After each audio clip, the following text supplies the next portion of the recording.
There's one last piece that I want to put in from kind of the morning session, which is more about the fundamental. К нашей утренней сессии, более фундаментальной, я хочу добавить один последний элемент. And then we'll move to the next part of our agenda, which is about enabling genius. И потом перейдем к следующей теме нашей программы на этот день, это раскрытие гениальности. So this bit, it's really aimed at people who manage other people. Значит, эта часть больше предназначена для тех, кто руководит другими людьми. But anybody who coaches another person in business, also when the other person is in business, even if you're not managing people yourself, you need to understand. Но также это для тех, кто проводит коучинг, для тех, кто занимается бизнесом. Ты должен это понимать. Может, сам не делаешь, но понимать должен. Some of the key elements of the manager's role. Ключевые элементы мира менеджмента. So this is how a manager might relate to other people in their, say, their direct reports, the people in their team. Именно так, на основании этих принципов, менеджер может строить свои отношения с людьми. So when I use words in the next few minutes, leadership, management, coaching, when I use those words, I'm using them in the context of a manager and their team. Когда я использую, в следующие несколько минут буду использовать эти слова, руководство, менеджмент, коучинг, это все в контексте того, как менеджер управляет своим коллективом. And I say that because there words like leadership can mean different things. If you're in the army, я это говорю, потому что слова, эти же самые слова могут иметь разные значения. Например, лидерство или руководство в армии – это совсем другой смысл. Leadership has a very specific meaning in that context. То есть в этом контексте это слово имеет совсем другой смысл. So my context is a manager and his or her team. Мой контекст – это менеджер, руководитель и его подчиненные, его коллектив.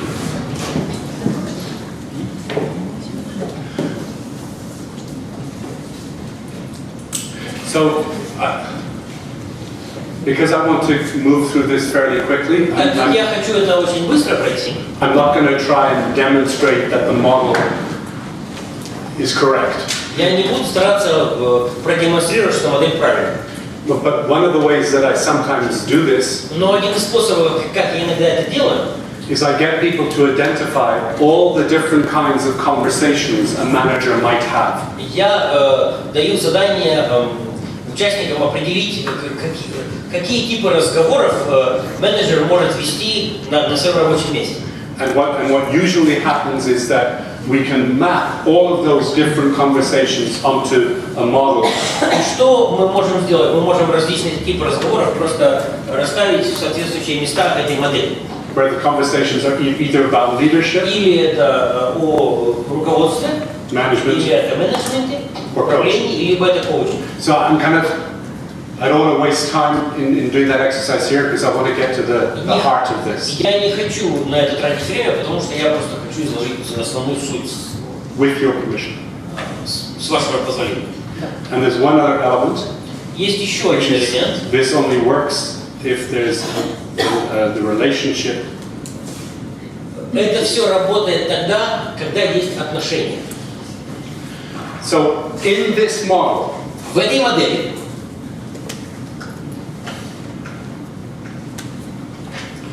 leadership is about why somebody might do something. Руководство это связано с тем, why in what form? For what reason? Because yes. Почему кто-то что-то делает? So if I'm a manager and I'm giving somebody a task, если я менеджер, я даю кому-то задание.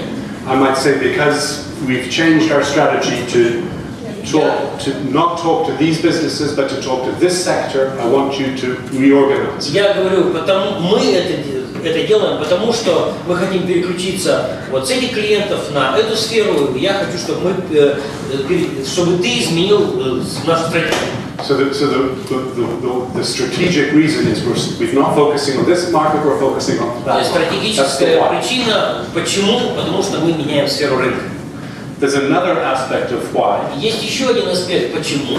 Which is about accessing the individual's motivation. Это получить доступ к индивидуальной, к личной мотивации. So on one side of this, it's about the organizational С одной context. стороны, это организационный контекст, The strategy, the mission of the organization. Стратегия и миссия организации. And the other side, it's about the motivation of individuals. С другой стороны, это мотивация отдельных людей в коллективе. So we needn't worry too much about these right now. Прямо сейчас об этом не нужно сильно задумываться. As I tell the story, this will become increasingly clear. Я, рассказывая эту тему, у вас будет больше понимания. If that's about why, если первое, руководство это связано с почему, с вопросом почему, then the management bit is about what. то вопрос управления или менеджмента это вопрос что. And by what I mean that's about the role an individual might take. Под словом «что» я подразумеваю роль, которую определенный человек занимает в процессе. The objectives, the goals in that role. Цели и задачи, осуществляемые им в этой роли. The standards that we expect.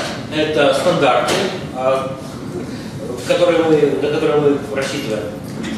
And then the coaching piece over here. Коучинг, вот эта составляющая коучинг. That's about how. Это вопрос как.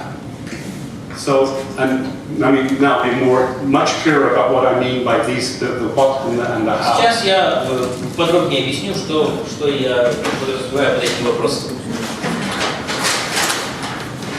So here's a way of thinking about this. Вот такой образ мышления об этом. Вам видно оттуда сзади? This is a tennis court. Это теннисный корт. More correctly, it's a map of a tennis court. То есть более правильно это план теннисного корта. And on my tennis court there are 3 people. На теннисном корте есть 3 человека. The player, игрок, the coach, есть тренер, коуч, and what in tennis we call the umpire, referee. И судья. When an individual player stands on a tennis court, когда игрок выходит на корт, they agree in that moment to play this game. В тот момент он соглашается, он выражает свое согласие с тем, что он будет играть в эту игру by a certain set of rules. По определенным правилам. When an individual joins an organization, когда человек становится сотрудником организации, they agree to play in that organization's game. Он соглашается играть в игру этой организации.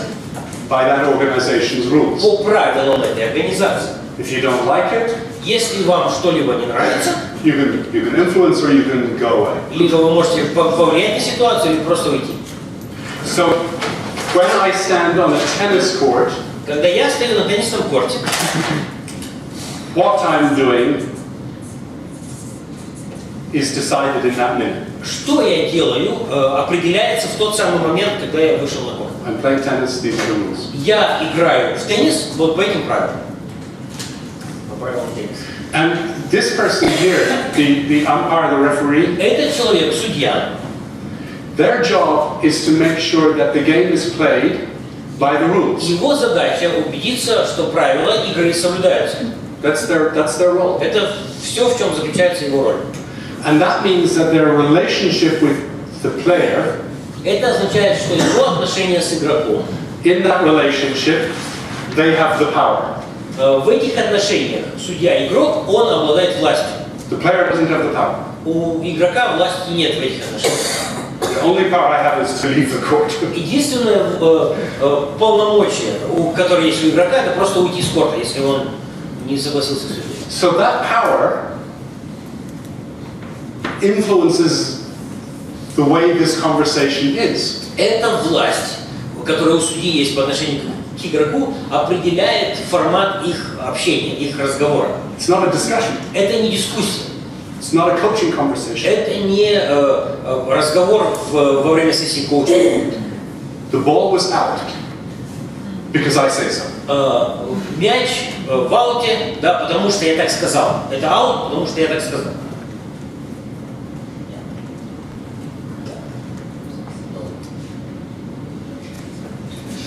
I was remembering that I lost the finals of the Irish 14 and under mixed doubles tennis. Я помню, как я проиграл последнюю игру.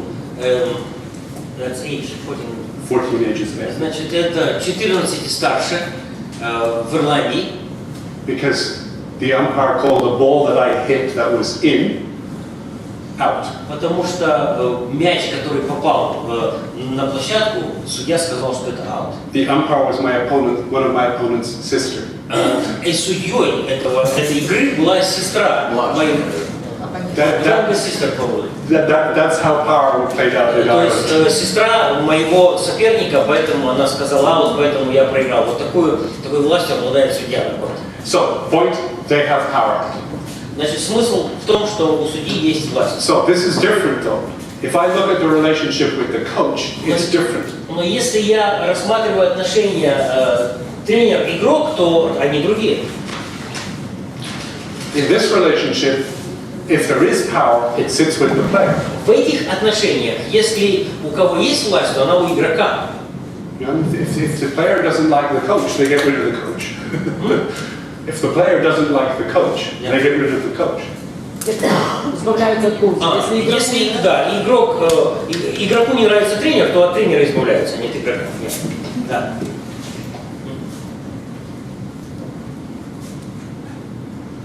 So back to my first page, notice the color coding. Обратите внимание на цвета. Red. Зеленый, красный.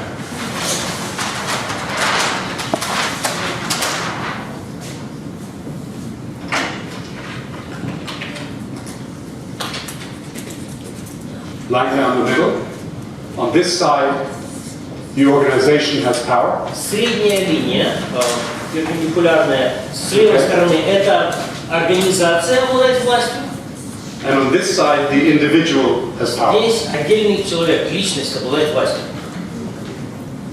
When I join an organization, I sign up to play by that. Когда я присоединяюсь к организации, я соглашаюсь играть по ее правилам. But I don't completely lose my autonomy. Но я не теряю полностью свою автономность.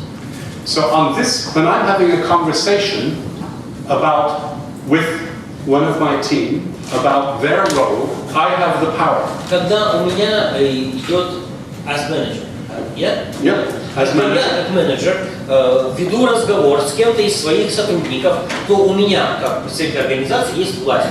My job is to make sure that this role and the standards Моя задача убедиться, что эта роль и стандарты serve the organization's needs. Восполняют потребности организации. So I can't have all my team doing whatever they want to do. Я не могу позволить всем сотрудникам заниматься тем, чем они пожелают. No, we're in marketing. We're not production. Нет, у нас отдел маркетинга, у нас. You want to go and work production? Make a different contract. Хочешь работать там, иди в тот отдел с ними, работай в них. However, so the manager has power on this side of the page. Once the job has been defined, но если было дано определение какой-либо работы, the conversation switches to this sphere here. То разговор переходит в эту часть, в эту сферу. How are you going to do that? Как ты это сделаешь? That's a coaching conversation. Это разговор, коучинговый разговор. So here, to make this come alive, many years ago, Для того, чтобы это было более понятно, много лет назад in a business we had a young woman who was badly underperforming. Был у нас бизнес, и там одна женщина не очень не справлялась со своими обязанностями. And a new manager came into the business. new новый manager. менеджер пришел в эту компанию. Her name is Trisha. Ее звали Триша. Trisha saw our other friend. Не могу вспомнить, как ее звали. Триша увидела, что... Да, дама. And approached her and said, how are you doing? Увидела, что там не справляется, к ней подходит и говорит, ну, как дела? She started with a coaching conversation. Она начала коучинговый разговор. And we'll call this person Jane, the other person. So Trisha's the manager, Jane is the woman who's... Триша, это менеджер, вторую девушку, которая подчиненная, назовем Джейн. Trisha says, how are you doing? Триша спрашивает, как дела? Jane says, fine. Джейн говорит, нормально. Note the tone of voice. Тон голоса, заметьте, нормально. Yeah. So Jane could have said, oh, I'm so glad you asked. Джейн могла отреагировать. I'm really struggling. Я так рада, что ты спросила, у меня такие трудности. Great coaching conversation. Замечательный коучинговый разговор. But she didn't. She said, fine. Но она сказала, нормально. I practice that in the mirror every morning. Я каждое утро отрабатываю перед зеркалом. So what do you think happened? Как вы думаете, что произошло? Левый линий пришел разговор. It switched to the left side. The conversation becomes a management conversation. Опять же, этот разговор перешел в сферу менеджмента. See, we talk a lot, in particular, I don't know how prevalent it is in here, but we talk a lot about, empowering people. Мы очень много говорим о том, как дать людям полномочия, как наделить их способностью что-то делать. First of all, that's bullshit, Прежде всего, это абсолютное дерьмо, because they're powerful anyway. потому что у них уже есть сила и полномочия. You don't empower people when they're powerful anyway. Когда люди уже обладают всем необходимым, нельзя им добавить к этому. But secondly, Но второе, there needs to be, you can't just empower people, you have to contain that. It requires appropriate control. нельзя просто дать людям полномочия, наделить их авторитетом, властью. Нужно поддерживать это состояние, нужно его как-то систематизировать, структуру ему придать. So Jane says fine, Trisha says нормально. no. Джейн говорит нет. So and Trisha says, here your performance isn't what we need. Here is the evidence. Триша говорит, то, как ты работаешь, это не очень хорошо, вот подтверждение этому. And then there was a little bit of a deviation. Тут есть некоторое отклонение. Because Jane says, it's not all my fault. Джейн говорит, не во всем этом я виноват, не все это моя вина. Our client management system doesn't work. Система управления клиентом не работает. Trisha's a very good manager. Trisha hears that and she Триша says, хороший менеджер, она это слышит. if it was working, what would it look like? Если бы она работала, система работы с клиентами, то как бы все было? So it's somewhere between coaching and leadership. You can call it either way you want. То есть здесь это среднее между коучингом и лидерством, и руководством, поэтому назвать можете как хотите. We're not going to call her Jane anymore because her name was Karen. Karen. Her name Karen, K-A-R-E-N. That was her name. I just remembered. Я только что вспомнил, что она не Джейн, оказывается, а имя Кэрри. We should honor Karen. Да, так что будем уважительны к Кэрри. So, what would that look like? Да, как бы это было, если все работало? Нет. Karen answers. Trisha brings the conversation back here. She says, okay, great. We've now got two things to talk about. Керри отвечает, и Триша теперь опять же берет все в свои руки и говорит, есть во всем, в том, что ты сказал, есть вещи, о которых нам нужно поговорить. Developing the client management system Нужно разработать систему управления клиентами, and improving your performance. и нужно улучшить качество твоей работы. Which do you want to talk about first? О чем ты хочешь поговорить в первую очередь? Хорошая. And what happens next? Что происходит после этого? Right? So that way, see, most managers don't like coaching because they're afraid of losing control. Большинство менеджеров не любят коучинг, потому что им кажется, что они потеряют контроль, они этого боятся. If I listen to people and ask them, they might answer. Если я буду слушать людей и буду задавать им вопросы, они же ответить могут. And kind of, we got, you know, I'm making a joke of it, but we've also got to be fair because their head is on the line too. Но я так шутливо об этом говорю, но опять же, их тоже можно понять, потому что им тоже менеджерам есть чем рисковать. So this way you can get appropriate control in place. Таким образом можно сохранить должный контроль на хорошем уровне. And you can still enable people. И можно все равно давать людям больше возможностей, позволить им раскрываться.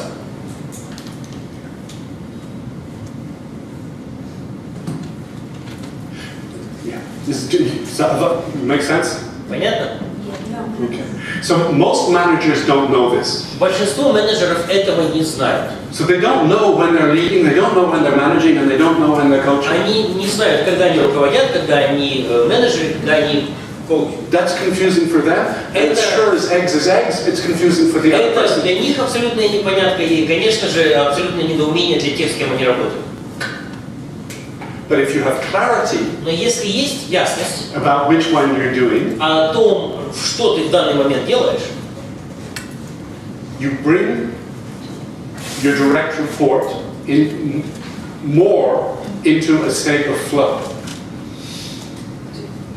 If you do know what you're да, doing, если ты понимаешь, что ты делаешь, the impact то is your direct report, your team in flow. то твое влияние – это то, что ты направляешь свой коллектив в поток. See, if I'm the direct report, and one of you is my manager, and I don't know why I'm to do this job, Если, например, я руководитель, вы мои менеджеры, и я не понимаю, что… what its significance is.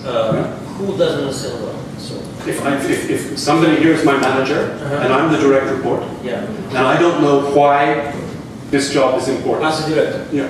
Директор репорт это подчиненный такой. As the team No, member. direct report is someone that is under the manager. Yes. Subordinate. So yeah. Ага, подчиненный, да. Okay. So if I don't know Все, why, понял, теперь понял. Если я подчиненный, вы мои менеджеры, если я не понимаю, что мне нужно, зачем мне что-то делать, if I don't know specifically what it is or what success looks если like, я не понимаю конкретно что или как выглядит успех, к которому мы стремимся, if I don't know how I'm going to approach it, если я не знаю, как я это буду делать, I am going to fail то у меня ничего не получится. quickly. Очень быстро. On its head, as a manager, you need to make sure your people have a really good understanding of why they're doing what they're doing. И с другой стороны, менеджеры должны быть уверены, что их подчиненные понимают, зачем они, почему они что-то делают. And hopefully that will align with their own interests. И мы надеемся, что это будет соответствовать их личным заинтересованностям. They need to know what success will look like. Менеджеры должны понимать, как выглядит успех. And they need to know how they're going to go about И it. они должны знать, как они будут это все делать. And what begins to happen. Look, nothing. So one last thing. И последнее.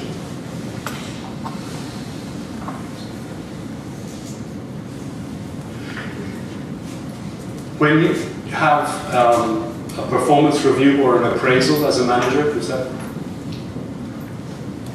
At the end of the year or at the end of 6 months, you have a meeting with the direct report to assess their performance. Но в конце года проводится собрание коллектива, где оценивается результативность работы каждого сотрудника. That's a management, that's red. That's a management exercise, Это задача менеджмента красная. not a coaching Это exercise. не коучинг.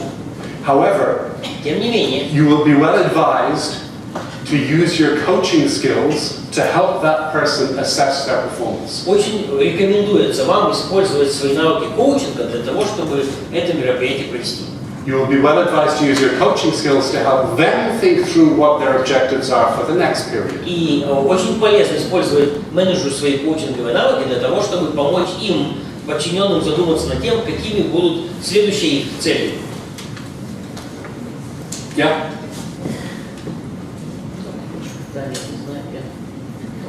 That's it. Все. Brilliant. And it make sense? Понятно? Any questions? Вопросы? Sir. Very important. I have very good example with my previous boss that just asked me, Ilya, which goals you would like to say to set for you?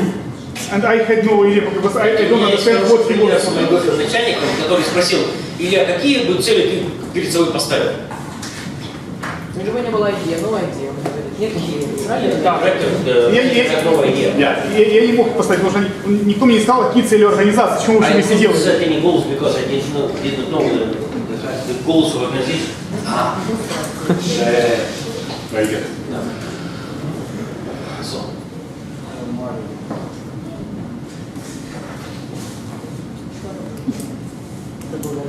You ready to change gear? Готовы переключиться на что-то другое?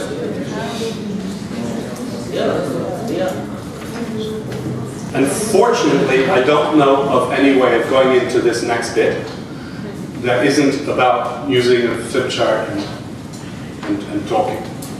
Unfortunately. К несчастью, я не знаю лучшего способа, как перейти к следующей теме, чем использовать флипчарт и разговор.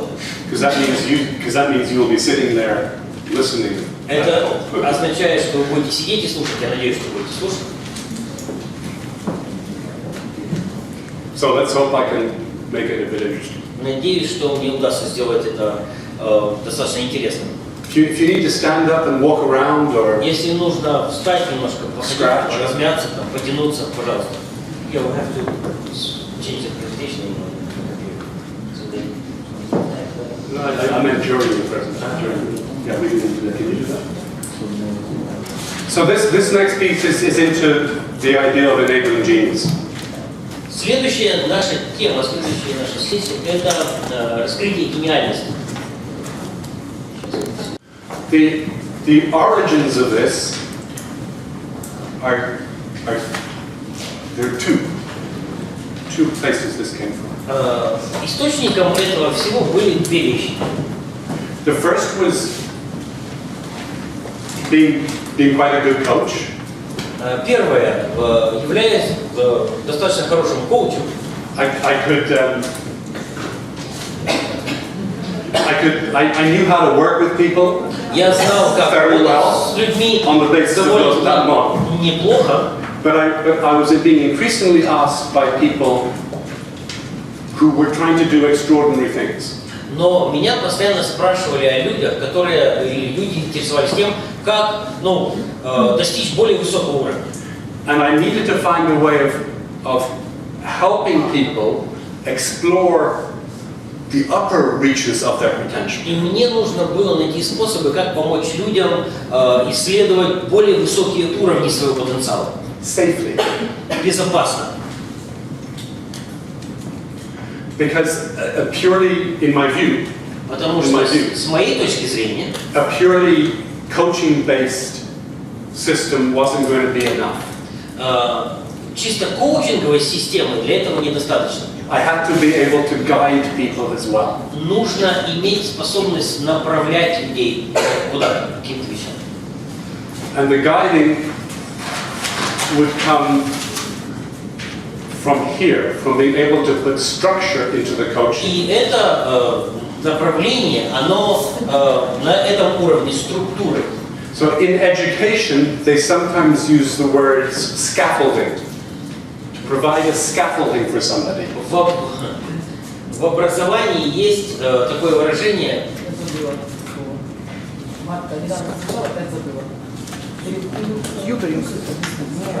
So if I'm building a big building, Ну, технический термин это строительные леса, да? Как бы опорная конструкция. Создать опору для развития чего-то. around the building, I build a scaffolding so people can work on the building. Здание строится вокруг строительные леса, на которых люди работают, создавая саму конструкцию здания. Yeah.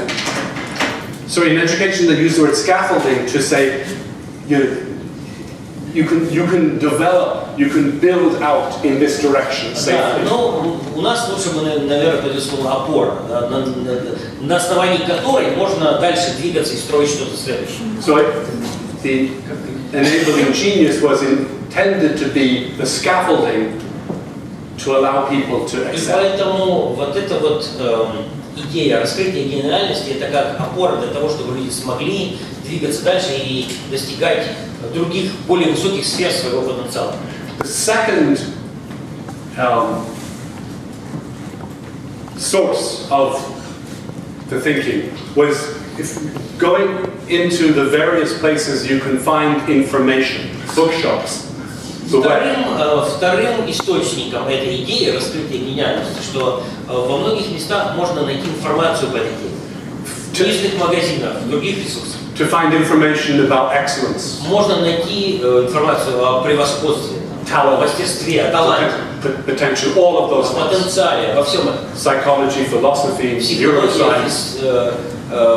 Психология, нейробиология.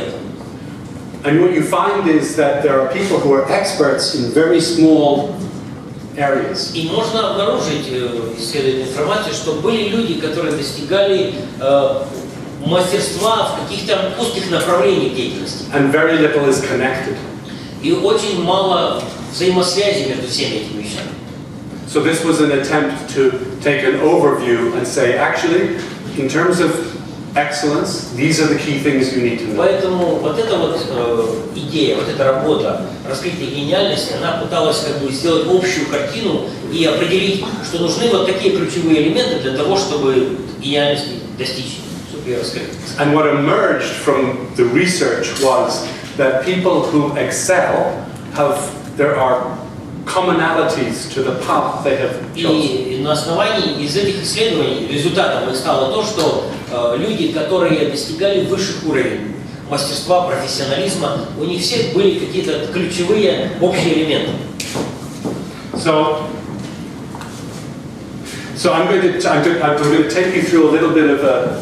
I'm going to be using the word genius. И поэтому я буду использовать слово гений, гениальность. And I'm going to take you quickly through kind of the story of that word and the science that goes behind И я it. немножко расскажу об истории этого слова и научных фактах, стоящих за этим. To bring you to 5 propositions. Для того, чтобы подвести вас к 5 предложениям, пропозиции на украинском, пропозиции, хорошее слово. Не, очень просто подходящее слово на русском, To bring you to a model for the scaffolding. Для того, чтобы, опять же, подвести вас к модели вот этой опоры. To bring you to an exercise that I'm hoping we have time to do. Для того, чтобы мы перешли к упражнению, которое, я надеюсь, мы сможем сделать. So you can begin to see how you might use this. Чтобы вы начали замечать, как вы бы могли это использовать. So if you feel yourself getting tired or sleepy, stand up, shout at me, do something. Если вы чувствуете себя уставшим, засыпайте, встаньте, закричите на меня, сделайте что-нибудь. Вот. Thank you. No idea what that says. Не читаешь, что Here I have the English version.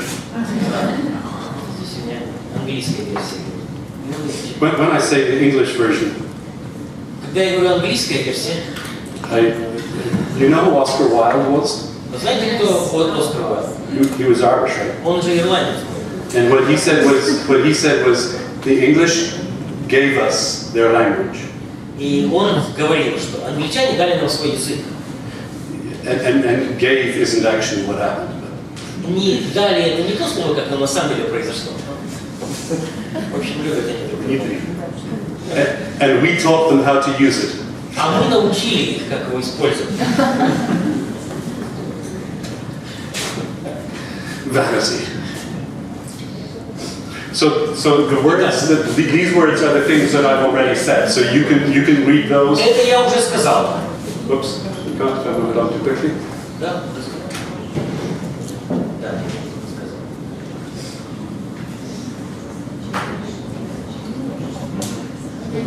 Red? Good. That was the game.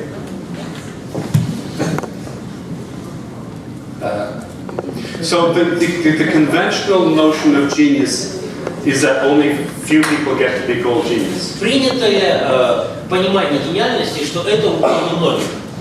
And in fact, the more I spoke to people, the clearer it became, at least in the circles that I move in was that there were only ever 2 geniuses. И чем больше я с людьми говорю, по крайней мере, ну, в моей сфере общения, что гениев-то по сути 2.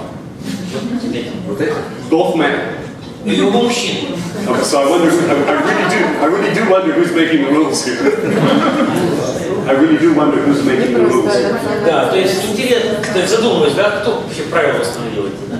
So my question was, why are there only 2 people? Так, и у меня вопрос, а почему вот только эти 2 считаются гениями? So we started this. What И is поэтому мы начали копаться, да, почему и как и что. So this is a large number of people. То есть вот тут много людей. That one person, and it's a man, is a И вот genius. этот вот мужчина, он гений. The rest are geniuses. Остальные не гении. And we have a wonderful word in Irish, which is Egypt. А есть замечательное слово на ирландском языке, по-русски это красивое слово дурак. Definitely not a genius. Ну, определенным образом не гений. Aha. So the question was why. Вопрос почему? So you start looking. This word is Fordism. Фордизм. So Fordism comes from Henry Ford and his manufacturing process. Это Генри Форда и производственного процесса. The history of management in the 20th century История менеджмента в 20 веке is the story of efficiency. это история эффективности. Efficiency. Да. Efficiency. Эффективность. Is efficiency. Yeah. Good. So, and the first example of the drive for efficiency is Henry Ford's production system. Первый пример эффективности это Генри Форд и его производственный процесс. And then that gets refined and refined and refined in different И approaches. потом этот подход совершенствовался, дорабатывался, дополнялся посредством различных других подходов. Total quality management, Тотальный контроль business качества, process re-engineering, настройка бизнес-процессов. Six Sigma. You bumped into Six Sigma? 6 сигма, знаете, да, что такое? So I can't do the numbers of zeros there, but it means that in a million units being produced, kind of 1 or 2 are failures. So it's a very high level of efficiency. Это высокий очень уровень эффективности, что там на миллион единиц, два брака. So we know how to do efficiency. То есть мы как бы разобрались с тем, как достигать эффективности. But the next century, efficiency isn't enough. Where do you go from here? Но в следующем столетии эффективности уже недостаточно. Ну как бы, а что дальше? So the other part of the problem, big problem, was that same thinking gets applied to human beings. И другая часть проблемы. А вот этот самый подход, такое мышление, оно может быть применимо к людям. Это был ответ? Was the answer? There had to be an answer. No, that's right. So we start looking at our education systems and we start designing them for efficiency. И поэтому мы начали обращать внимание на нашу систему образования, начали ее создавать с позиции эффективности. So our politicians tell us proudly that the education system is designed so that people will get jobs. Наши политики с гордостью нам заявляют, что наша система образования, она поможет людям найти работу. So people pass through the exams which demand that they stop thinking for themselves. They go through exams which demand that people stop thinking for themselves.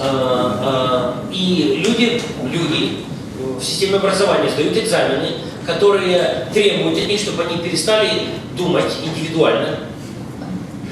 Some of my research showed up something that shocked me profoundly. You know the names Carnegie and Rockefeller?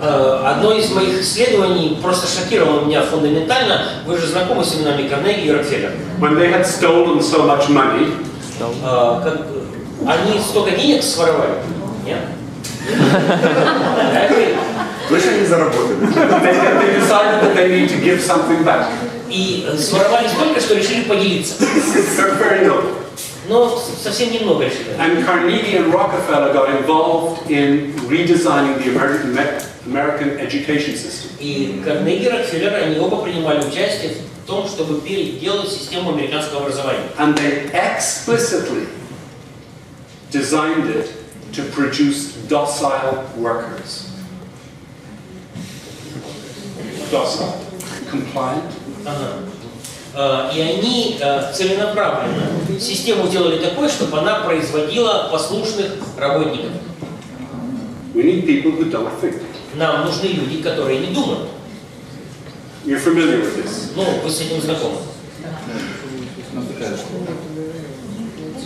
You know, the whole education system is designed to get you to jump through hoops and pass an exam at the end. Вся система образования построена так, чтобы ты научился прыгать через обруч и давать экзамен.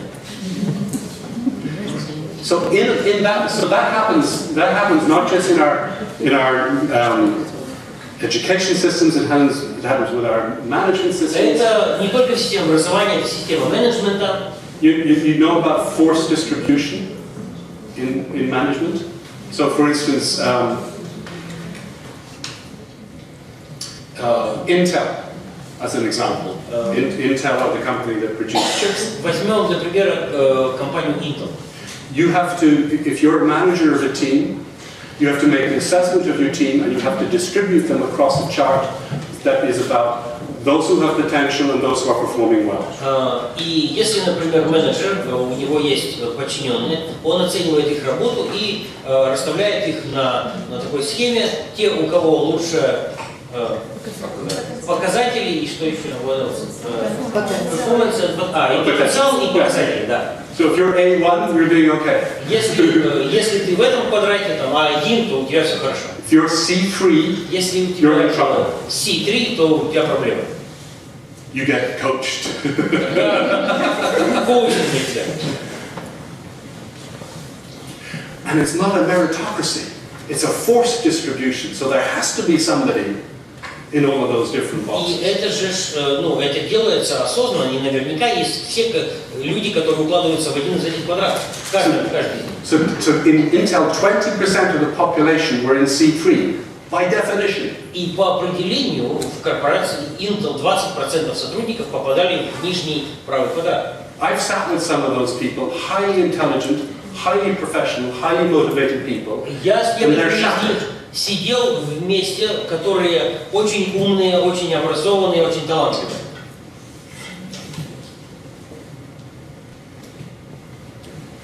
So, in that world, И в этом мире genius doesn't happen. Гениальность просто отсутствует. So, Нет. as I implied earlier, the reason that I can get back to that. Feck off, leave me alone.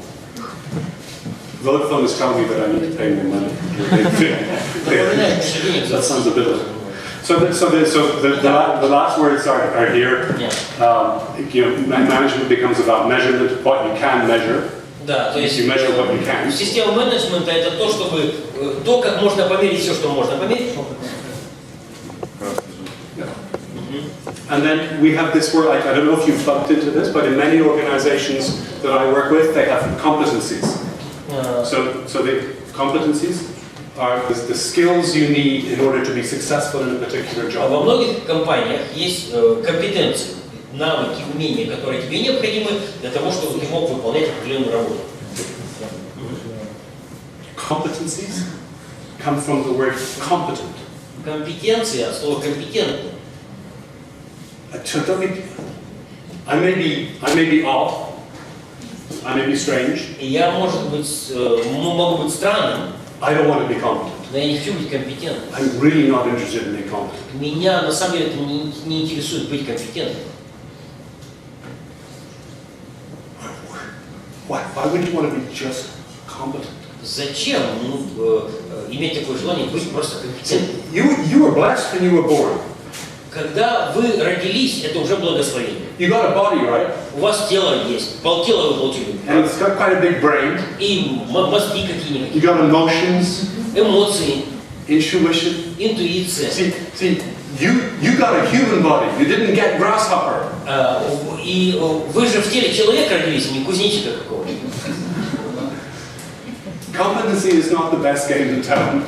Компетентность это на самом деле не самое лучшее, чем можно заниматься. But it's what we manage for. Но это то, чем нам приходится иметь дело.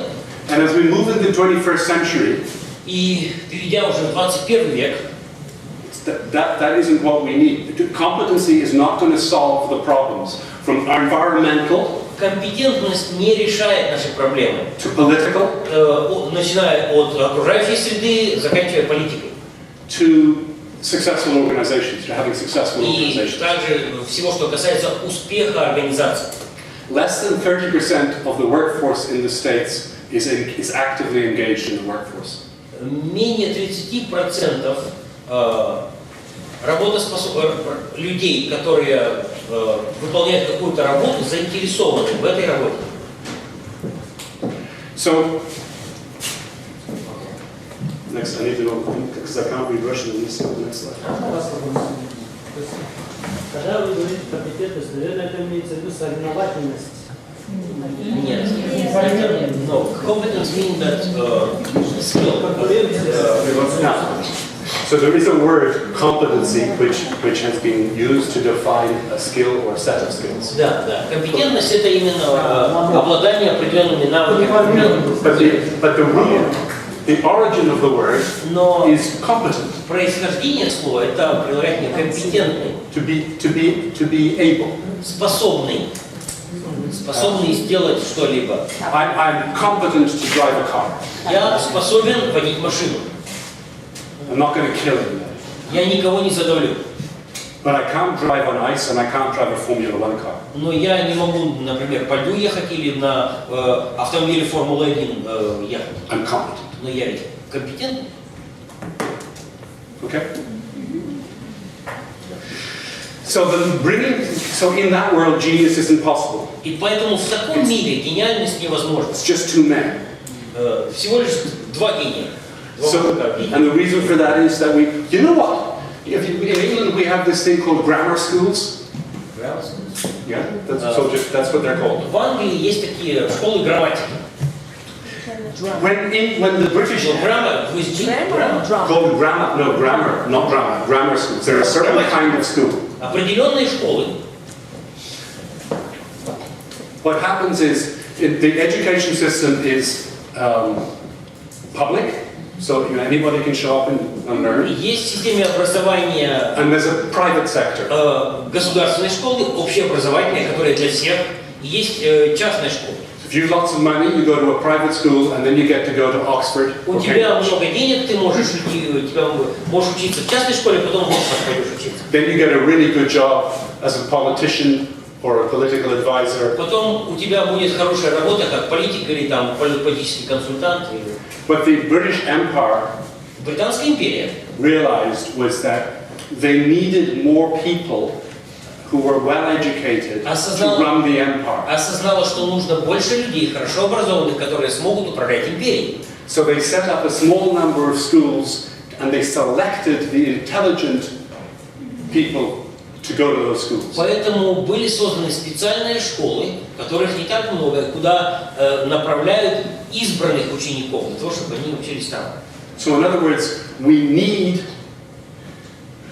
some good people to do the jobs that we don't want to do. То есть нам нужны хорошие люди, чтобы они делали ту работу, которую мы делать не хотим. So we select the intelligent. Поэтому выбрали умных. And we provide another kind of education for everybody else. Для всех остальных немножко другое образование. School закон. Yeah.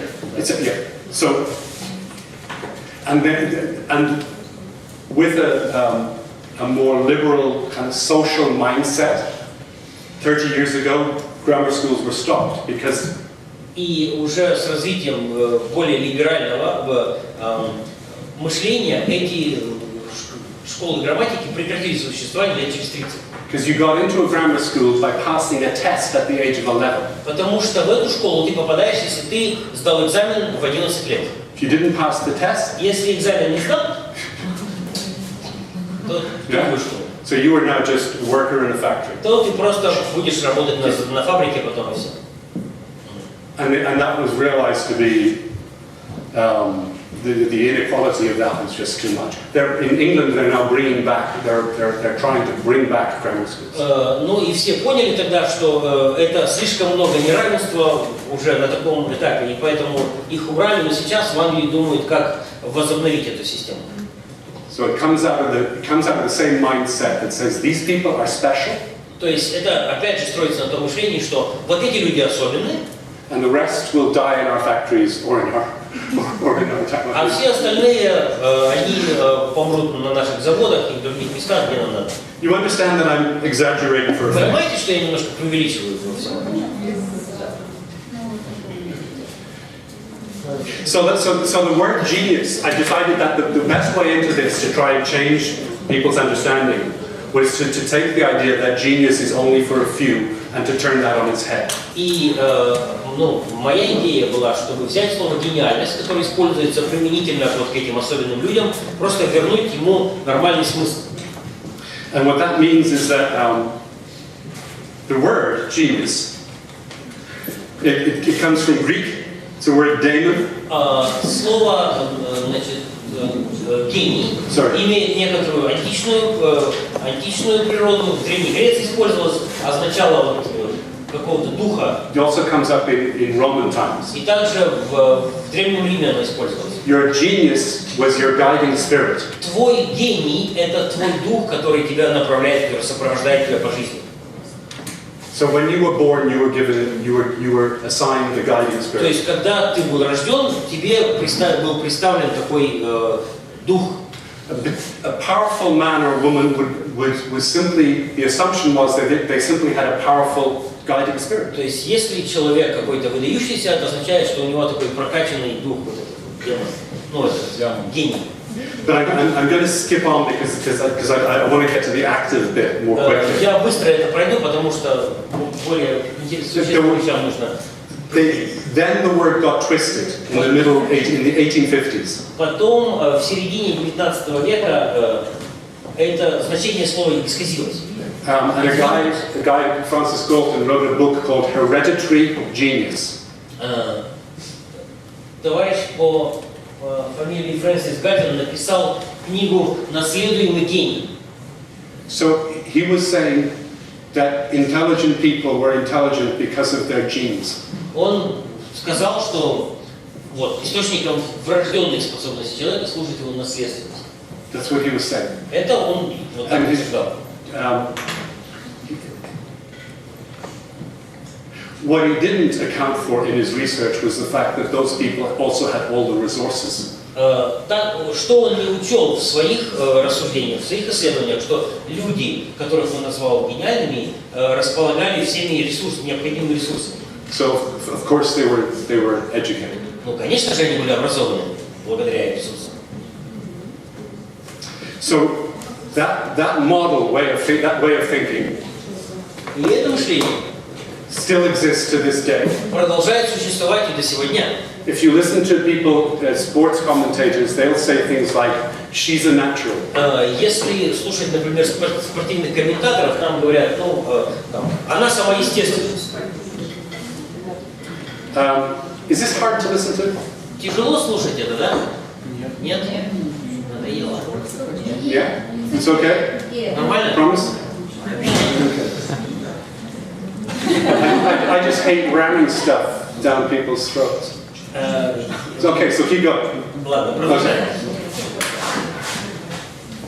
So that moment starts the whole debate about nature versus nurture. И вот как раз в то время начались дебаты по поводу, что же имеет преимущественную роль, наследственность или природа, или воспитание.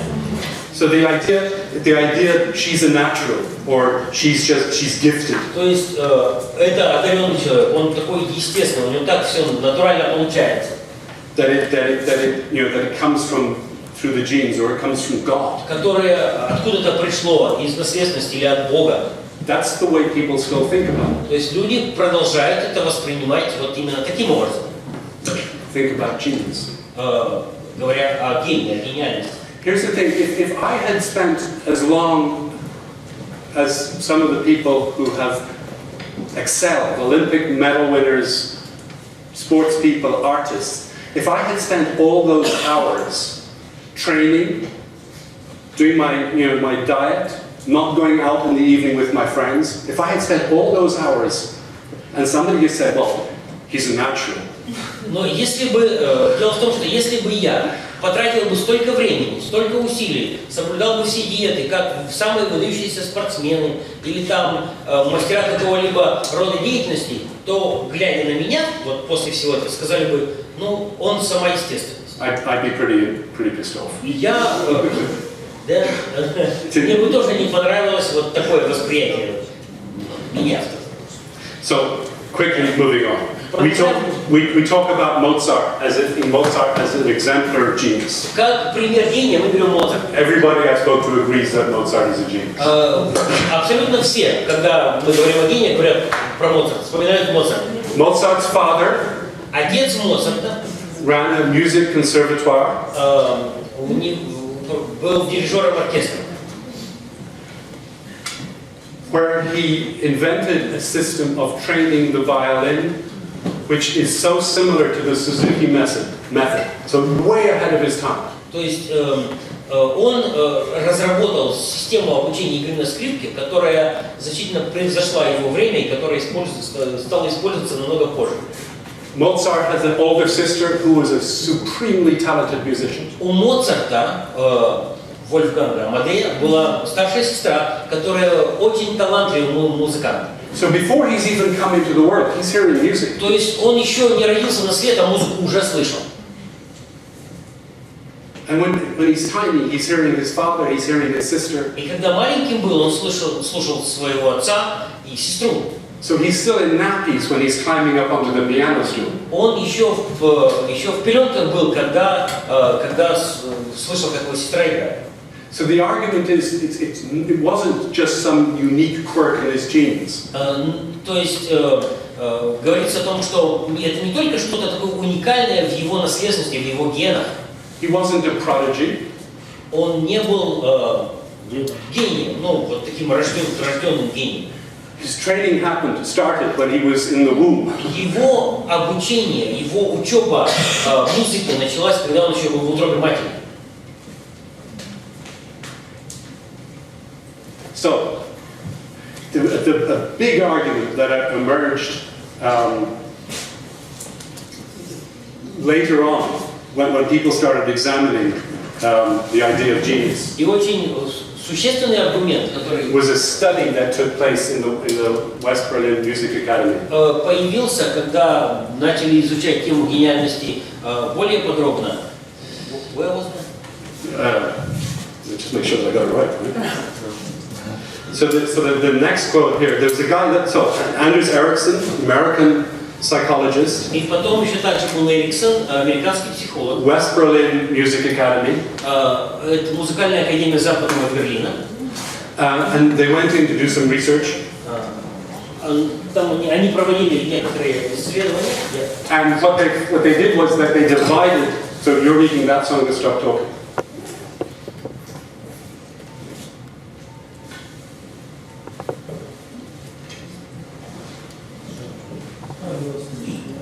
А что там написано?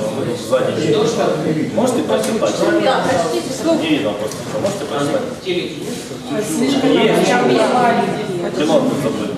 Прочитать надо. Совсем немногие исключения, преимущественно по росту, определяются генетикой. Мы же утверждаем, что различия между мастером своего дела и обычным человеком отражают многолетний период целенаправленных усилий по повышению качества определенной сфере деятельности.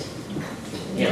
So this became known as the 10,000-hour rule or the 10-year rule. Это получило известность под названием правило 10 тысяч часов или 10 лет.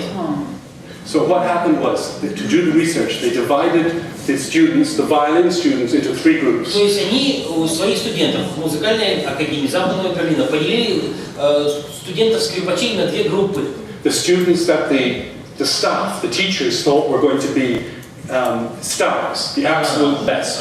По мнению преподавателей, те, которые были самыми лучшими, те, которые должны были стать выдающимися скрипачами, лидерами, этими солистами там оркестров и так далее. Их в одну группу поделили. Next group, the musicians that the staff thought would be in the best orchestras. Следующая, вторая группа, это те, которые бы потом играли в хороших оркестрах. Third group, Третья группа, teachers. это те, которые будут учителями музыки.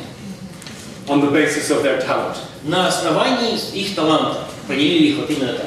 Here's what they discovered. И вот что они выяснили. In group 1, the stars, В первой группе, где были звезды, all of the students had put in 10,000 hours practice over 10 years. все из них, все эти звезды на протяжении 10 лет потратили на игру на скрипке 10 тысяч, не менее 10 тысяч часов.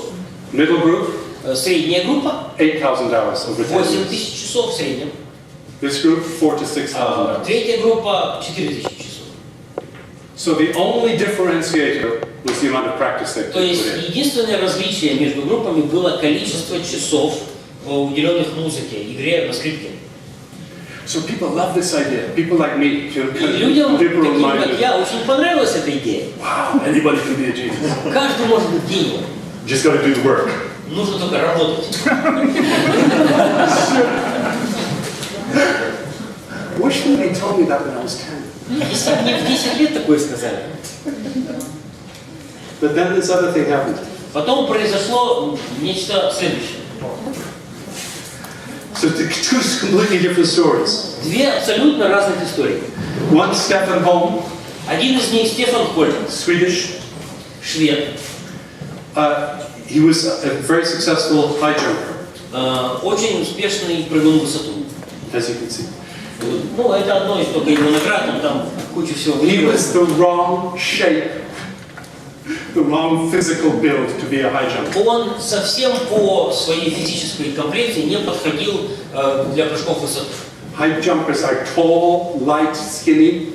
Прыгуны в высоту, они высокие, худые, стройные. He was short and stocky. Он такой невысокого роста и такой плотного сложения. He did the 10,000 hours, Он 10 тысяч часов своих сделал. and he was 2003? Yes, 2003 world champion. Да, и он выиграл чемпионат мира по прыжкам в высоту в 2003 году. Awesome. That's genius. The guy chose an activity and Гениально. excelled. Товарищ выбрал, чем он будет заниматься, позанимался и стал первым.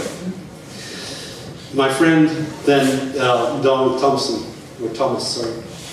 Thomas was in an American university in Minnesota. И Дональд Томас также, Minnesota. он из Миннесоты. Yeah. And he was in the bar with his mates, and they were all the basketball players. Он в баре сидел с друзьями, они все баскетболисты.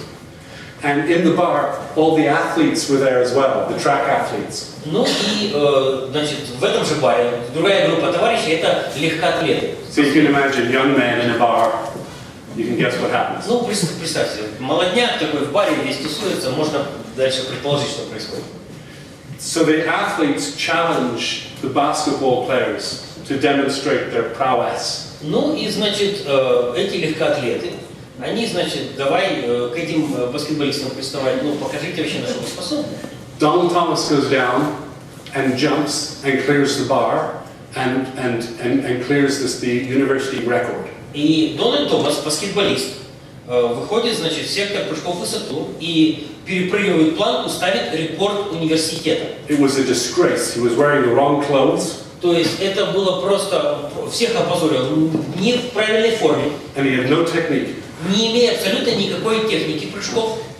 Disgraceful. Он просто всех опустил.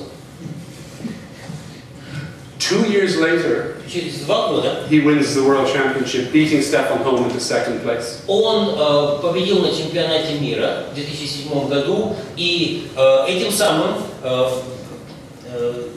побил Стефана Хольма, тот занял второе место. Here's a story.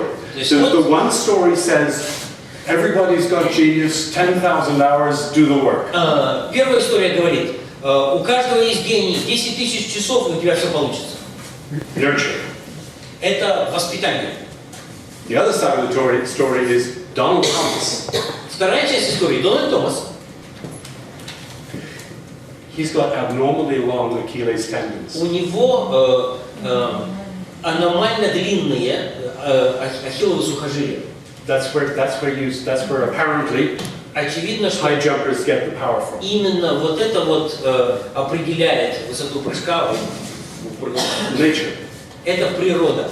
So we all kind of knew this from the very first time somebody started an argument that said nature versus Еще nurture. с самого начала дебатов по поводу, что же имеет преимущественную роль природа, ну или наследственность или воспитание, That was a nonsense argument. это уже, ну как бы, это вообще абсурдная дебат, это вообще бессмысленное обсуждение, что здесь главнее. So what the argument becomes is genes interact with the environment. И, значит, к чему это пришло все? Что гены взаимодействуют со средой.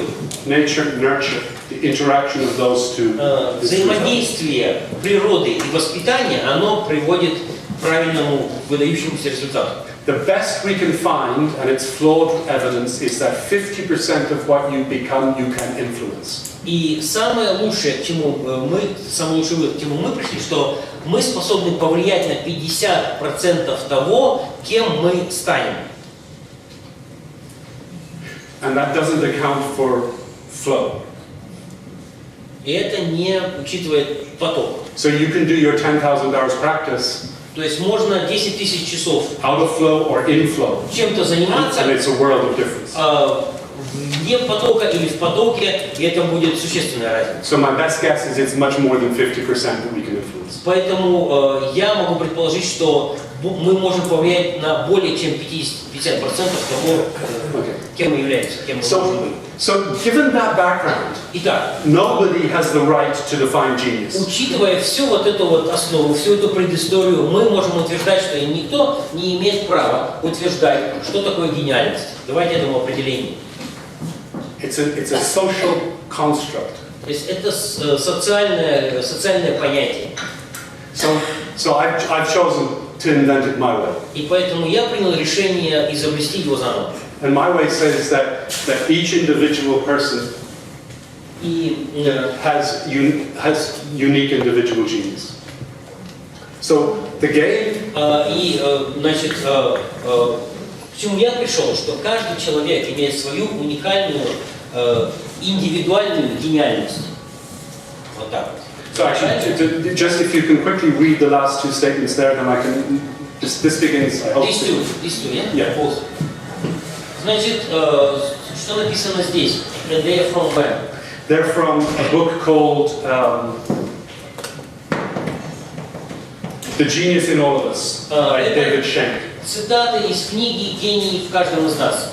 Нет никакого, нет никакого генетического фундамента, который закладывается прежде того, как в дело вступает окружающая среда. Напротив, гены выражают себя строго в соответствии со средой их окружающих. Все, что мы собой представляем с самого момента зачатия, является результатом этого процесса. Индивидуальное развитие таланта и интеллекта не предопределены генами, они развиваются с течением времени. Генетическое развитие действительно играет важную роль, но гены сами по себе не определяют сложные особенности личности.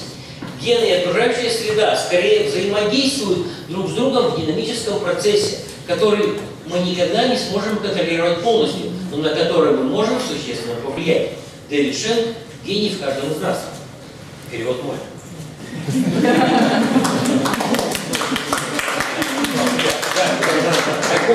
David Schenk and themselves by translation. Excellent, I'm sure.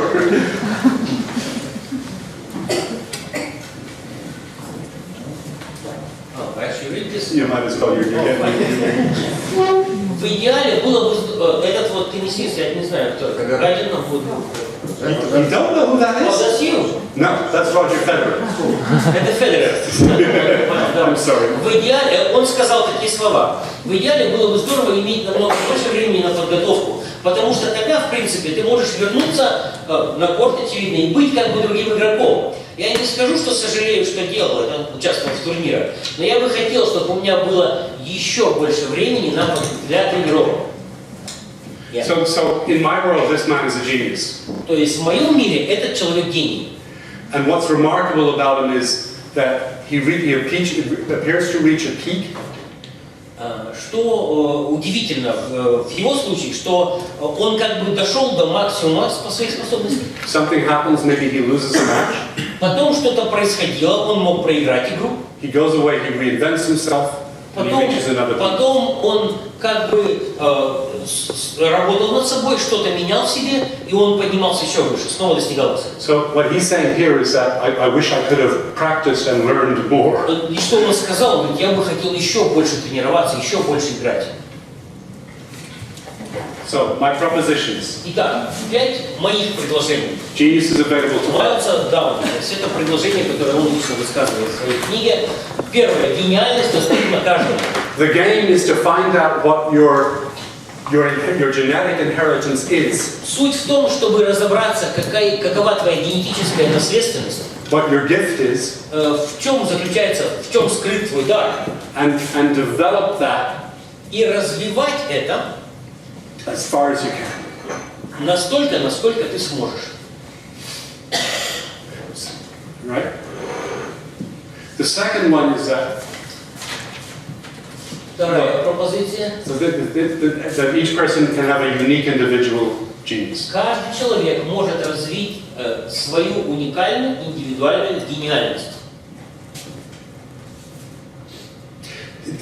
This can be a very ordinary thing to say. Это может звучать очень просто, ничего. This is, I have a partnership with a consulting business in St. Petersburg. У меня, моим партнером является одна фирма, предоставляющая консультационные услуги в Санкт-Петербурге. And Pavel visited me in London. He's the main, Pavel is the, Павел, мой партнер, он приезжал ко мне в Лондон. and he wanted to play tennis. Хотел в теннис поиграть. Now, I'm a seriously good tennis player. I'm a seriously good. Is this a question?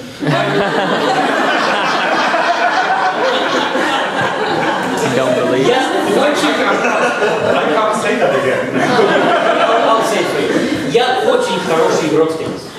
Pavel's okay. Павел, ну так себе, ну, Very competitive. но очень такой соревновательный. But this is a social environment. Но у нас такая свободная обстановка. He said, shall we play a game? Он говорит, давай сыграем. Okay. Ну, давай. Halfway through the game, and we're kind of equal in the score. Ну, счет такой приблизительно равный. Pavel looks at me and gets really cross. Я. Okay. And says, "You're not taking this seriously." И в середине игры Павел на меня смотрит, так, ну, и говорит, ты несерьезно как-то к игре относишься. This is a sign of disrespect. Он говорит, это просто знак неуважения. You're supposed to be really good at tennis, and here you are, and the score is almost equal. Ты должен быть хорошим игроком в теннис, а у нас счет приблизительно равный. Play properly. Играй нормально. I go back to the end of the court, right? Я I say, возвращаюсь туда, в конец корта. so, if I hold what I'm saying about genius to be true, И если я буду придерживаться того, что я говорю о гениальности, что это действительно то, что это справедливо, это истина, I can't afford to simply cruise. I can't take it easy. то я не могу так легко к этому относиться. So I had to play properly. То есть нужно было нормально играть. And that moment changed everything. И тот момент изменил все. Once you declare what your genius is, there's no backing off. Когда ты, в тот момент, когда ты определил, когда ты провозгласил, что является твоим гением, ты уже не можешь сделать шаг назад. That's really tough. Это очень тяжело. So in tennis, I learned tennis 50 years ago. Я учился играть в теннис 50 лет назад. It's a different game now. Сейчас это другая игра. So in the last 2 years, every single behavior that I learned back then has changed. За последние 2 года все то, как мы учились играть в теннис тогда, изменилось абсолютно. Because if I'm going to say tennis is one expression of my genius, Если я скажу, что теннис это одно из проявлений моего гения, гениальности, I can't just sit there drinking beers. я не могу просто сидеть и пиво пить.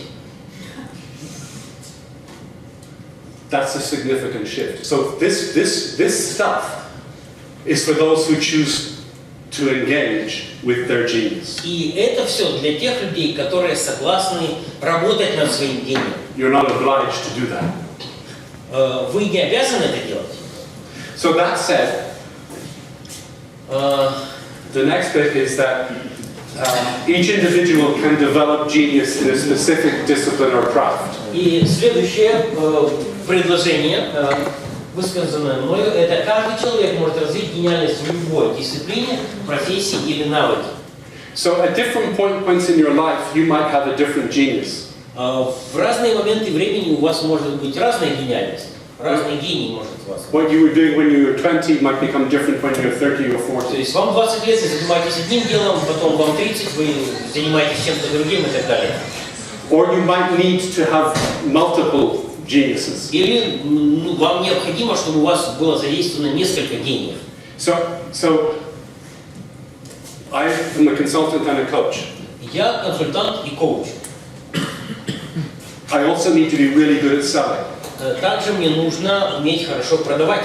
So I've spent a lot of time understanding what my particular genius is as a salesperson. И я много времени уделяю тому, чтобы понять, что нужно, какая гениальность нужна, чтобы хорошо делать продажи.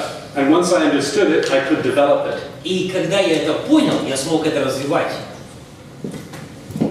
So next one says we can have moments of genius. Следующее предложение, что у всех бывают мгновения гениальности. I was walking across the street in Hong Kong.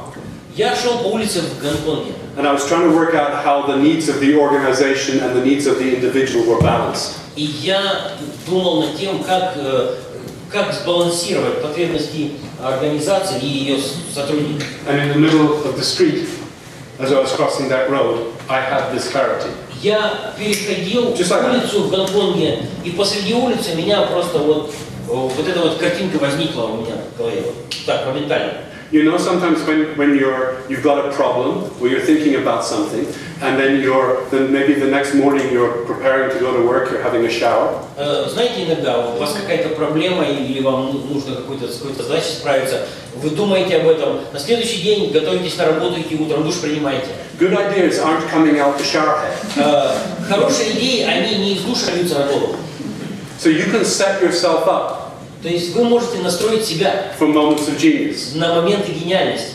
If I've got something to write tomorrow, for instance, if I have something to write, если мне что-то завтра нужно будет написать, tomorrow, I prepare today. Я готовлюсь к этому сегодня.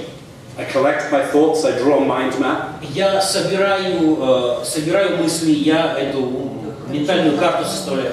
Because I know that overnight my brain will be working. Потому что я понимаю, что ночью мой мозг будет над этим работать. Coming here, I started thinking about this months ago, but at the beginning of the week, I took out my notes. Приезжая сюда, я начал, зная, что я приеду сюда, я начал об этом думать месяц назад. Неделю назад я снова достал свои записи. 15 minutes. 15 минут. And then each day a little bit more. So by the time I'm ready to work. И каждый день чуть-чуть больше к тому моменту, когда я уже должен выходить выступать.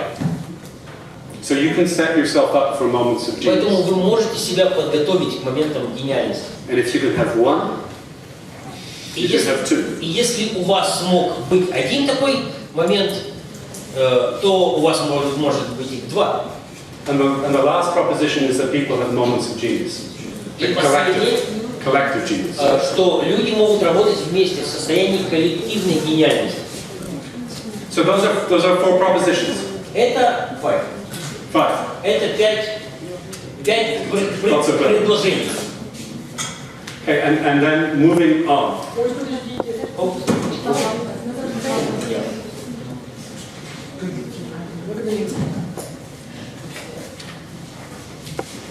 So what's the path? What's the scaffolding? В чем основа? Каков путь? Here's how this next model came about. Вот так появилась эта модель. There was a team of people. Была группа людей. And they gave me, which I was leading. Я ими руководил. to this Enabling Genius Research Project. В этом проекте, исследовательском проекте «Раскрытие гениальности». And I volunteered to see if I could pull our research together. И я, в общем-то, проявил инициативу, чтобы обобщить все результаты нашей совместной работы. I had to present it on Thursday. Я должен был представить эти результаты на общее обсуждение в четверг. So I had to be finished on Wednesday evening. Поэтому в среду вечером мне нужно было закончить. On Tuesday morning, Во вторник утром I got a big sheet of paper я достал большой лист бумаги. and I wrote down everything that I knew or had learned about genius. И я написал там все, что я знал, все, что я понимал о гениальности. Then I went away and came back some hours later and added more information in. Потом я ушел, через несколько часов вернулся и дописал, добавил то, что еще было нужно. So I kept on doing that. Sheet over there, add a bit in, do something То else. есть большой лист, я там что-то пишу, потом иду занимаюсь чем-то другим, возвращаюсь к нему, снова добавляю. 5 o'clock on Wednesday evening, I'm looking at my work. 5 часов дня в среду я посмотрел на свою работу. And it was really clear that there were 4 things that I was thinking about. И там было очевидно, глядя на все это, что было 4 вещи, о которых я думал. So I managed this process as a moment of genius. То есть я организовал этот процесс как вот момент гениальности. And here are the 4 things that emerged. И вот какие 4 вещи у меня, в общем-то, возникли в результате. This is the easiest access point, identity. Это очень легкая стартовая точка, индивидуальность. We sometimes identity is how you create a platform for yourself in the world. Индивидуальность – это основание того, как вы определяете свое место в жизни. How a person knows who you are and you know who they are. Как другой человек понимает, кто вы, и как вы понимаете, кто он. So part of this, the exercise, is to understand who you are. Часть этого – это понять, кто ты. So some years back, I'm running some projects, business projects. Несколько лет назад я занимался некоторыми коммерческими проектами. It's not much fun. Не особо интересно было. So I ring my friend Cliff. Я позвонил своему другу Клиффу. And he said, well, what emerged in the conversation was that I had a model for Myles in business. В результате этого разговора я понял, что у меня была модель, кто такой Майлз в бизнесе. And somewhere I learned that in order to be a successful person, И где-то я научился тому, чтобы быть успешным человеком, I had to create a business of capital value. Я должен создать коммерческую структуру, которая будет иметь ценность. That made a difference in the world. И такую структуру, которая что-то изменит в мире. So I was running around the place managing businesses, looking for investment, И поэтому я занимался этим, организовывал этот бизнес, искал инвестиции, trying to employ a managing director. пытался взять на работу управляющего директора. Not achieving anything. Никакого особого успеха не достигал. So my identity was wrapped up in a false notion. Поэтому моя индивидуальность строилась на неправильном основании, неправильной идее. So the work with Cliff was about, oh, hold on, maybe that was a Myles from the useful in the past, but no longer useful now. И поэтому моя работа с Клиффом заключалась в том, чтобы понять, эта модель, которую я представлял в прошлом, она соответствует тому, какой я на самом деле. So what is your identity? Так в чем же моя индивидуальность сейчас? And it took probably at least 2 months to allow that thinking to unfold. И потребовалось, по крайней мере, 2 месяца для того, чтобы это мышление раскрылось. But what emerged most clearly is that I'm an author. И что стало достаточно очевидно, что я автор. An author is somebody who creates stuff and puts it out. Человек, который создает какую-то интеллектуальную собственность, пишет книги, которые распространяет для других среди людей. Other people manage that product. И другие люди потом уже распоряжаются этим продуктом. But if your identity is misaligned, Но если твоя индивидуальность, она не соответствует реальности,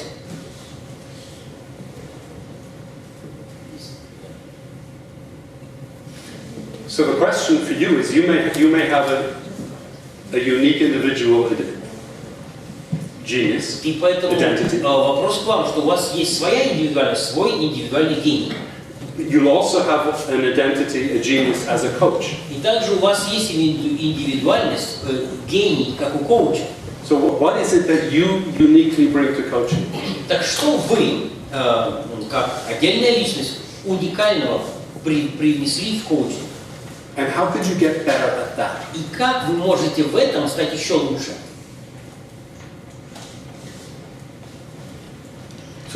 So identity is the source of that conversation.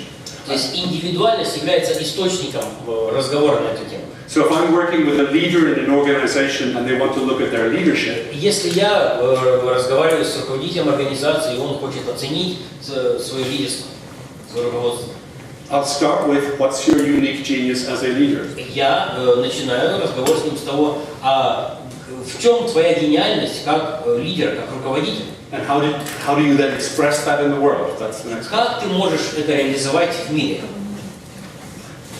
Yeah. We do a break. Да? Yeah? Good. Right? Да, перерыв? Перерыв? Good. Да, перерыв. So just so you know, Чтобы вы знали,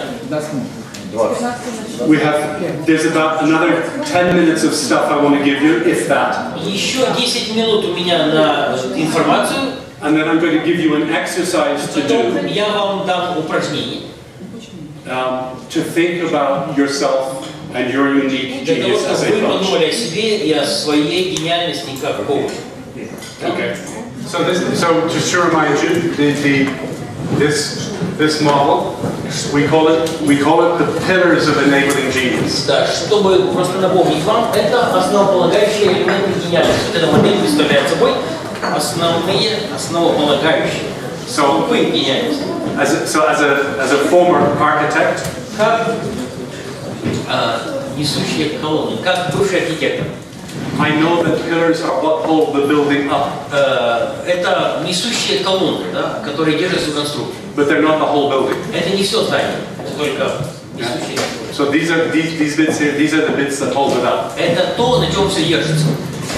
In reading the stories of how people got to a high level of excellence, got to genius, Читая о людях, которые достигали высочайшего уровня профессионализма и мастерства, this was what was in common. это то, что было общим для них всех. That they had a really great sense of themselves in their discipline, how they showed up in their discipline. Они хорошо понимали, кто они в этой сфере деятельности, которой они занимаются. So in my tennis, В теннисе my coach at one point said to me, Myles, as a tennis player, what's your signature? мой тренер в теннисе однажды спросил меня: Майлз, где изюминка? Да, где твой почерк личный, твой личный почерк в теннисе? In other words, what's the essence of Myles? Что есть сущность Майлза в теннисе? So, and that was a conversation that I had with him and with other people and with myself for months. Это то, о чем я с ним, с другими людьми, с самим собой говорил на протяжении многих месяцев. And my identity has a name. И у моей индивидуальности есть имя. So one of the things you do when you help somebody find their genius is you give it a name. И когда вы помогаете человеку раскрыть свою индивидуальность, вы помогаете ему дать имя своей индивидуальности, своему гению. You don't have to. Не обязаны, но... And my tennis playing genius, the name, is Big Zen Cat. Big Zen Cat. Это вот такое имя, которое у моего гения игрока в теннисе.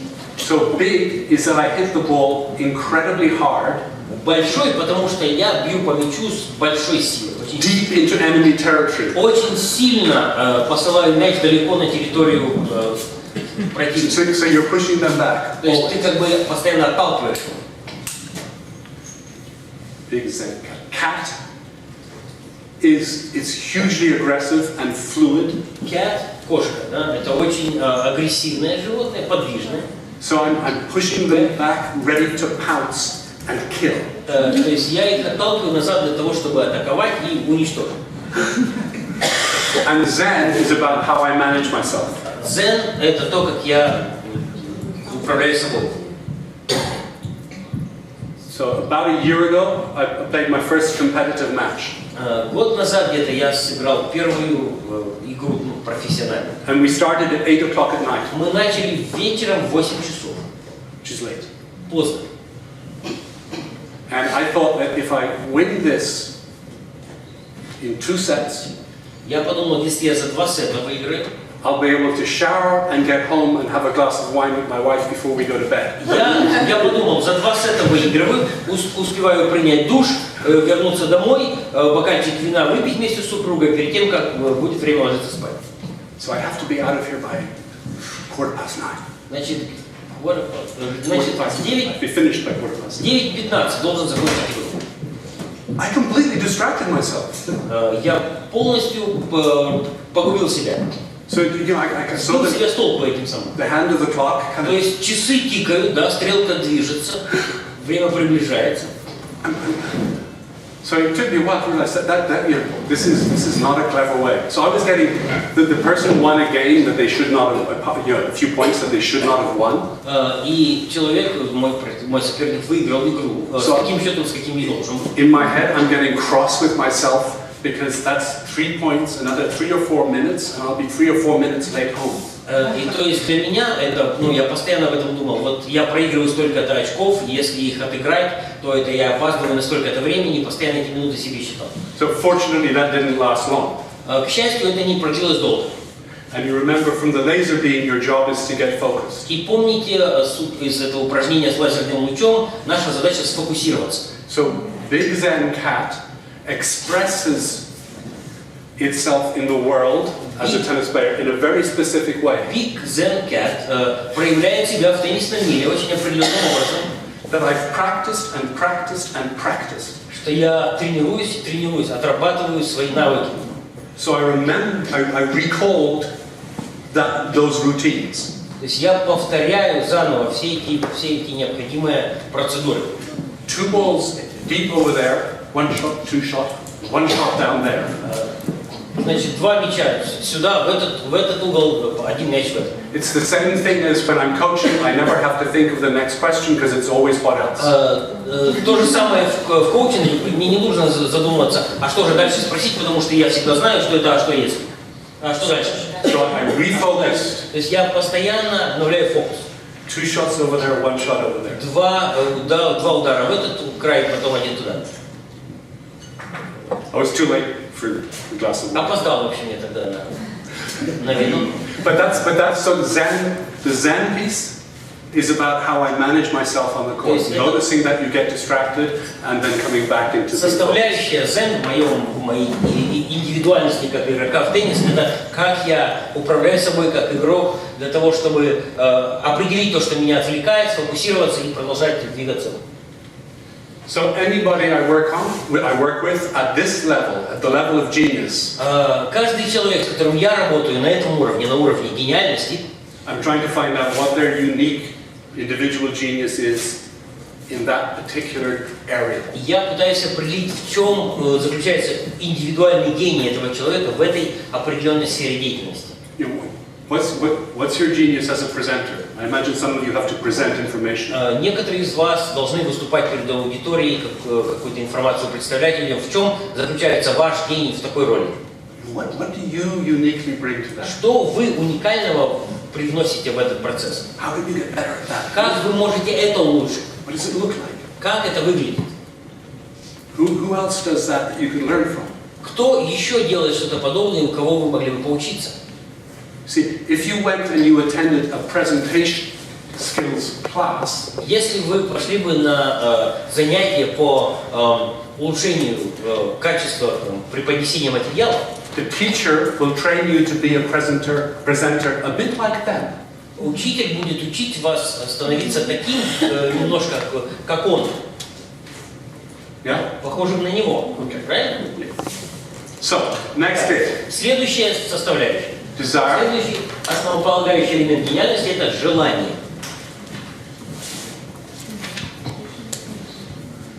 Initially, the word I had here was drive. Слово, которое у меня было вместо слова желание, это слово drive. In honor, Стремление, сильное желание. in honor of a guy called Dan Pink who wrote a book called Drive. Для того, чтобы в память о авторе, написавшем книгу, которая называется «Drive». That's a very masculine energy. Это такая мужская энергия, It's very blinkered. которая очень ограничена. It doesn't see change. Она не видит перемены, происходящие вокруг. You just keep driving towards something, even if it's no longer valid. Ты просто продолжаешь двигаться к чему-то, даже если оно уже не имеет значения. The word desire is here Слово «желание», которое используется здесь, to balance that heavy masculine для того, чтобы сбалансировать эту строго мужскую составляющую, мужскую энергию, with something that's a little bit more allowing and generous. с тем, что позволяет какие-то изменения, которые более открыты. So if you fail, if you need to change, then that becomes possible. Если у тебя что-то не получилось, или тебе что-то нужно изменить, так это возможно в данном случае. If you just have one goal Если у тебя просто одна цель, and it becomes inappropriate, but you still keep on chasing it, если уже это неприемлемо, не имеет смысла, но ты продолжаешь не двигаться, you become very sick very quickly. тогда ты очень быстро заболеешь. And there are lots of people in the city of London making lots of money who are very unhappy. И есть очень много людей в Лондоне, которые зарабатывают огромные деньги, но которые при этом несчастливы. I know I have to deal with them. Я знаю, что мне нужно с ними работать. So desire embraces objectives and it embraces your vision, it embraces your aspiration. Желание, оно включает в себя ваше вдохновение, ваше видение, It embraces your sense of purpose. ваше понимание конечной цели, предназначения. So if I'm working with somebody and they say, I know what I want to be, but I don't have the energy. Если я работаю с человеком, он говорит, я знаю, кем я должен быть, но у меня сил на это нет. Then by helping them think about their purpose and their goals and their vision, all of those things collectively, то помогая ему подумать о своем видении, о своем вдохновении, о своих целях, все это совместно can build your desire. может повысить свое желание. So I think lots of us think that we were given at birth a certain amount of motivation or will or drive. Я думаю, что многие из нас думают, что вот это вот воля, стремление, желание, мы определенное количество этих качеств мы получили при рождении. A fixed quotient. Как бы, конечный объем этого ресурса. It's not true. It's a muscle you can develop. Но это неправда, это как мускул, который можно развивать. You can do things like take, one small step every day. Можно развивать его, делая один небольшой шаг каждый день. You can look at all the different aspects I mentioned earlier, purpose, all of those things. И можно также рассматривать все составляющие аспекты этого, о которых мы раньше говорили. I won't take you into the research. There's a distinction between intrinsic and extrinsic motivation. Внутренняя и внешняя мотивация. Между ними есть разница. Ну, это понятно, что есть, конечно.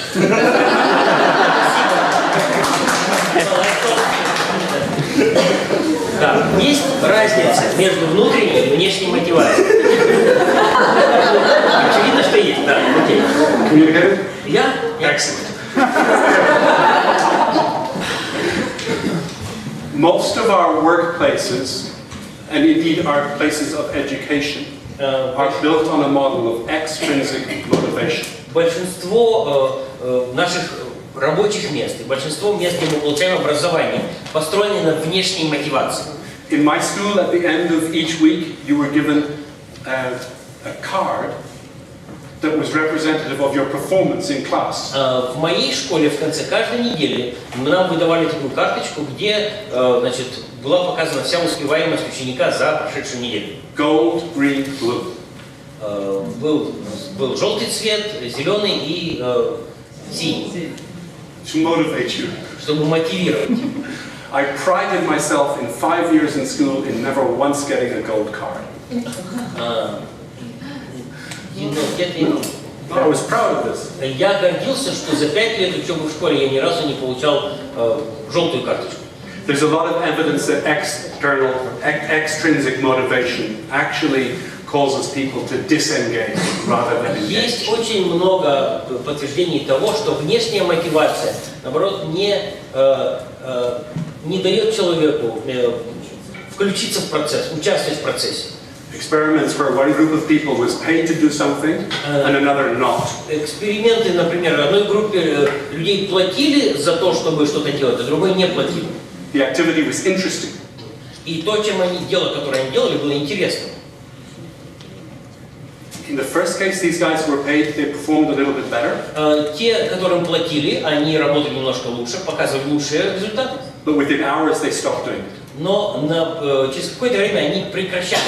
These people who weren't being paid got more and more interested. А те, которым не платили, их, наоборот, уровень заинтересованности повышался. So when you tap into the desire, the genuine desire of the individual, Когда ты смог добраться до внутреннего желания человека, that's where the energy comes from. вот оттуда именно поступает энергия. I studied architecture because I grew up in a certain part of Irish society where you were supposed to have a profession.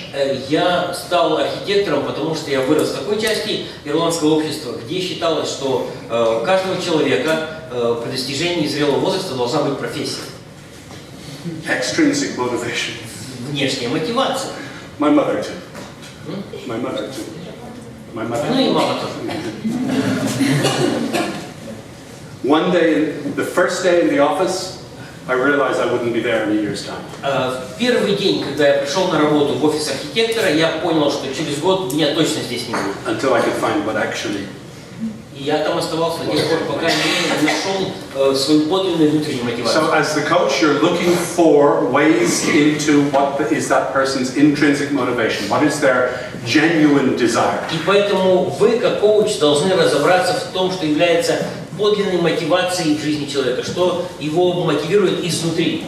Most people set goals as a function of what they think they should do or what they think other people think they should do. Большинство людей определяют свои цели на основании того, что они думают. Они должны сделать, или что другие люди думают о том, что они должны делать. So another piece of this is about mental state and mindset. Еще одна составляющая, один из основополагающих элементов, это склад ума и состояние ума.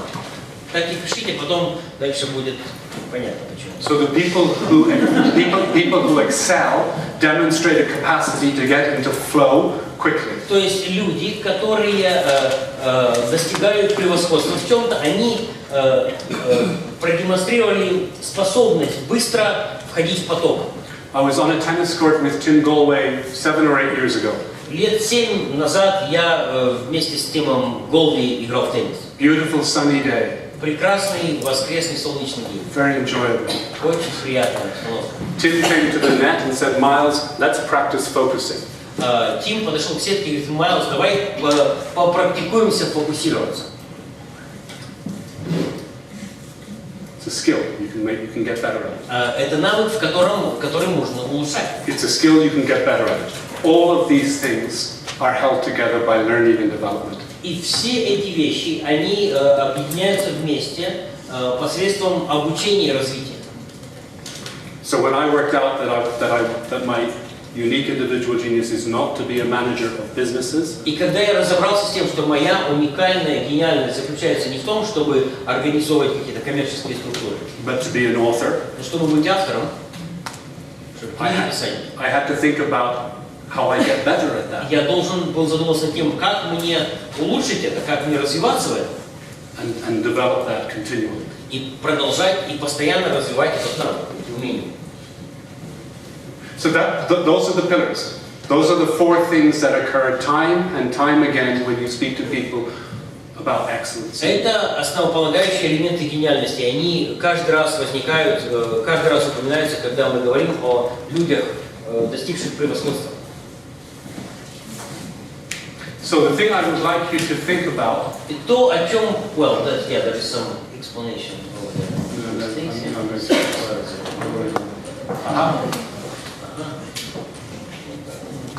Oh shit. Who's that?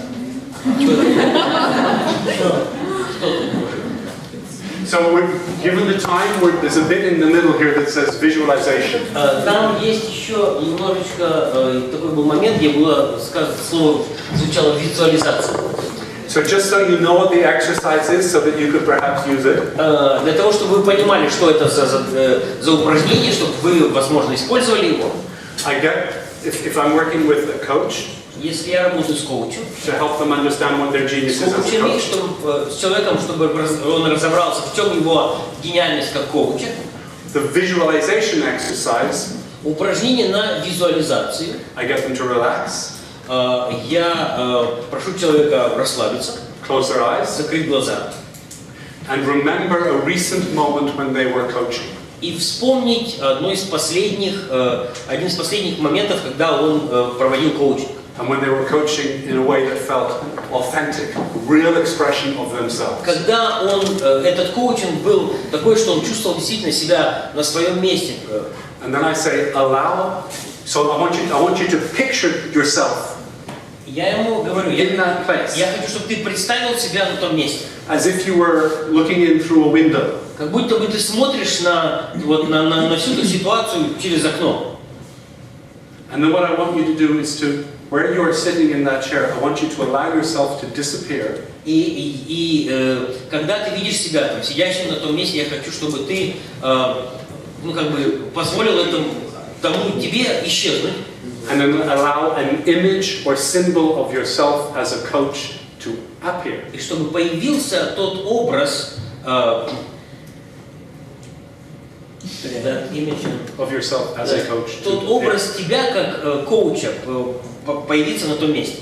There's a very important addition, which is you must take the first image that comes to your mind. Есть одно важное дополнение, что ты должен использовать первый образ, который придет тебе на ум. Первая картина. Не надо ничего изобретать. And then I will say, and if there are any words that come to you in this moment. И потом я говорю, есть какие-либо слова, которые у тебя в голове возникают прямо сейчас, в этот момент. Then I say, allow the image to disappear and you to come back into that chair. И пусть теперь этот образ исчезнет, и ты вернись на это место. Coaching session is over. Теперь коучинг закончился. Your client, your player, has some feedback for you. Твой клиент или этот игрок, с которым ты работаешь, у него есть для тебя обратная связь. Feedback about your genius as a coach. Обратная связь о тебе, о твоем гении как о коуче. What do they say? Что бы сказал твой игрок? And you could, and then that's it, you get the idea. So you can use the person, all their abilities, their imagination, their intuition. Можно использовать человека, все его способности, его воображение. So I'd like you to try this. Я бы хотел, чтобы вы это попробовали. Just to get a feeling of it. Для того, чтобы почувствовать, как оно происходит. The idea is to do this in pairs. The questions are here. Идея делать это в парах. Вопросы у вас вот тут на экране. And you needn't complete it. I just want you to start so that you have a sense of, actually, maybe I could do this with some people. Вам не обязательно полностью это упражнение все выполнять, но я хочу, чтобы вы хоть начали как-то чувствовать, как оно делается, как оно организуется. So how this works? И как это все происходит? It's 7 minutes each way. 7 минут на каждого человека. 15 minutes in total. 15 минут общего. Here it is. One person asks the questions and the other person answers. Один человек, один задает вопрос, один партнер задает вопрос, второй отвечает. And the person asking the questions doesn't need to do any more than ask the questions and listen.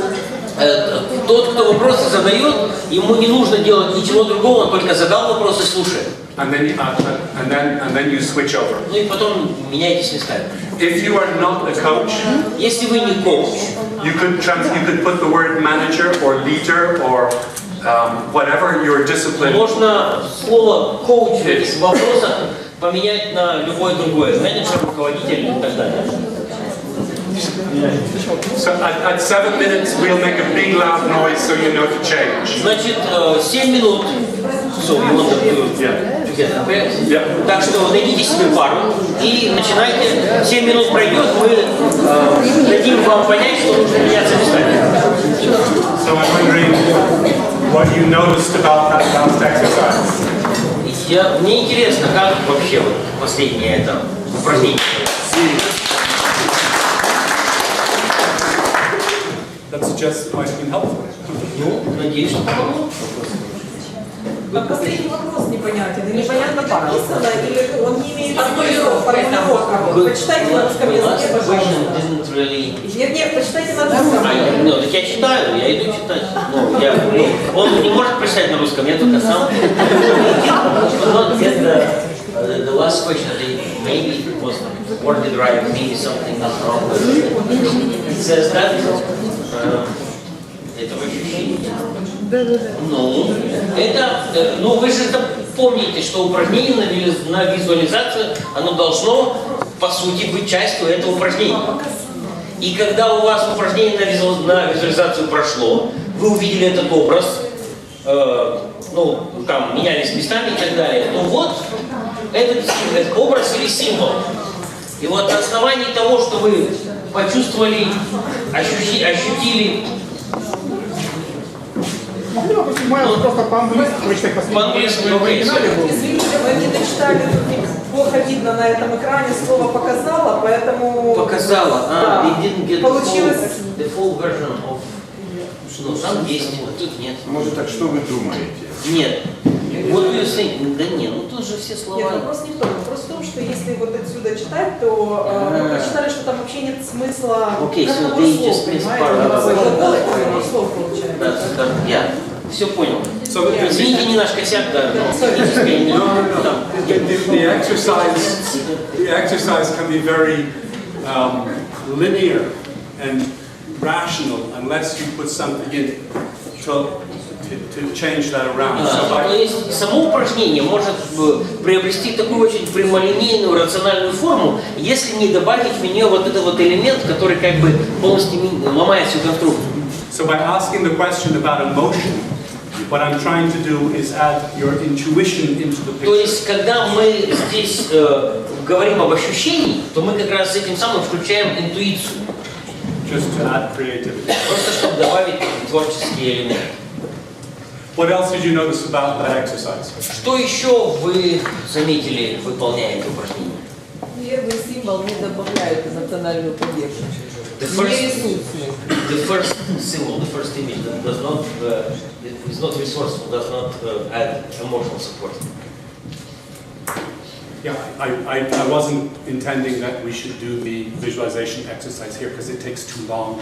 Да, я тоже не планировал, что мы будем делать упражнение на визуализацию, потому что это очень много времени занимает. Вопрос, можно ли второй, третий клиенту разрешать привносить, анализировать? Вопрос по техническому Майлзу. Если второй, третий возникает образ, имеет ли место или фиксируется на первом? The player during the exercise has several images. Should we allow them to use the second and third, or only the first?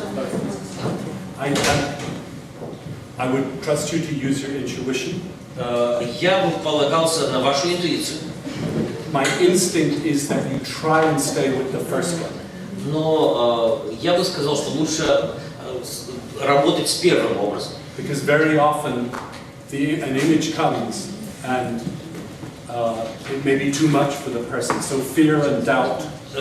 Очень часто первый образ какой-то появляется, и человека он так пугает, он начинает сомневаться, он начинает чего-то бояться, и он его заменяет чем-то другим. То есть второй, третий это уже не... I did this image once in public, where a colleague was was coaching me using visualization. Я однажды это упражнение делал перед аудиторией. Значит, мы с коллегой, коллега как бы коучем для меня был. And the image was a garden gnome.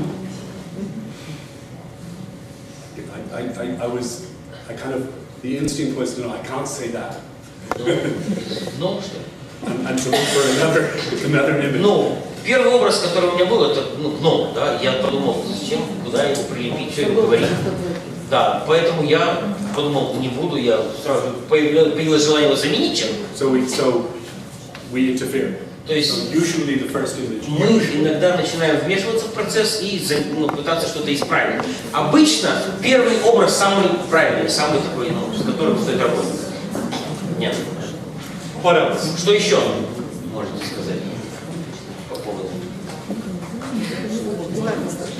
По поводу того, что все-таки даже несмотря на то, что было дано упражнение и вопросы, все равно, когда концентрируешься на потоке больше, результат более эффективный. То есть вначале я шла по вопросам, а потом как-то это немножко отложила и пошел поток, и получили оба результата.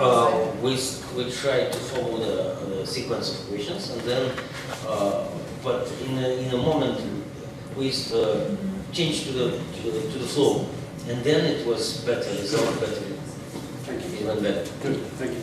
Brilliant. Замечательно, спасибо.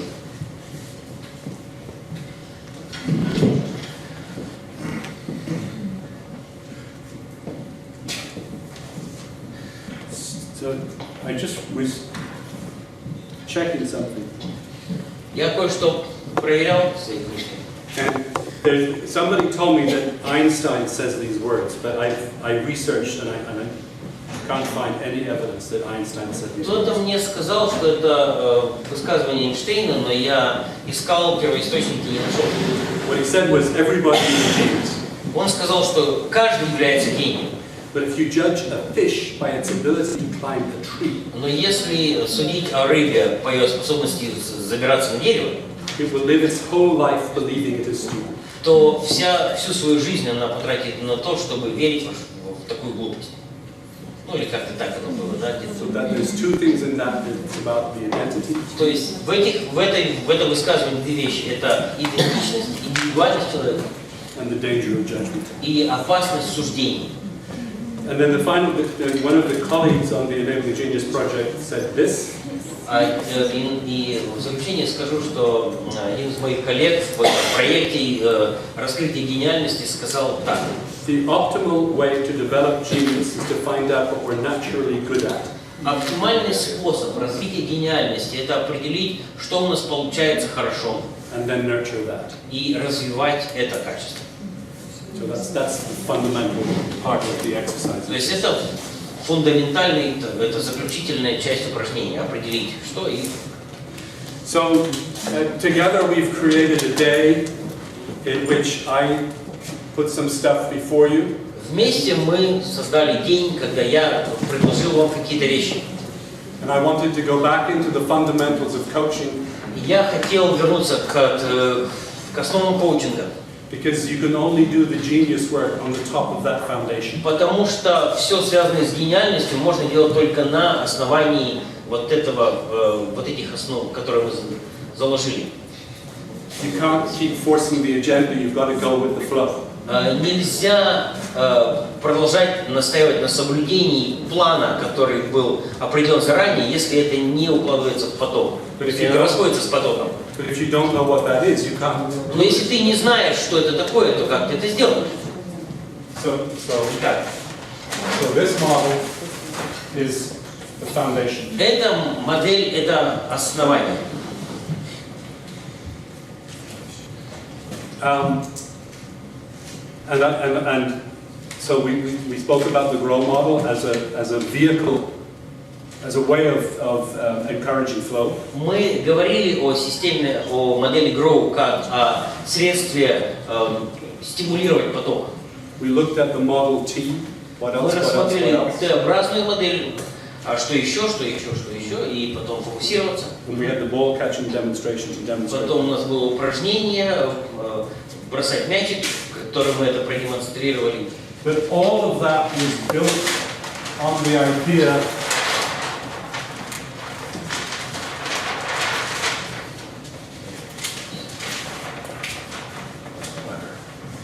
really И все это основывалось на идее, that people have potential что у людей есть потенциал to learn, to create, учиться, создавать, think, думать, and that we get in our own way. но что-то нам мешает.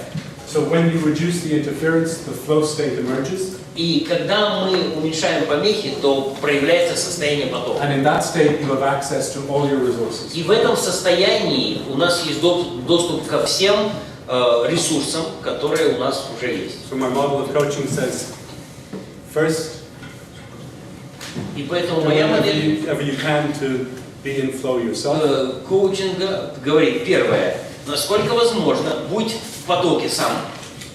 And then do whatever you can to get your player. И yourself. делай все от тебя зависящее, чтобы твой игрок тоже был в потоке. And then I took you in the afternoon into the enabling genius notion, the propositions, and the four pillars. So that И was the structure. Потом, после обеда, я немножко рассказал о гениальности, о том, откуда это взялось, и о 4 основополагающих элементах, и о чем еще? И о 5 предложениях. With the intent of giving you a scaffolding so that you can work with people who really want to С excel. намерением заложить основу, начиная с которой вы можете помогать людям, которые хотят развиваться дальше.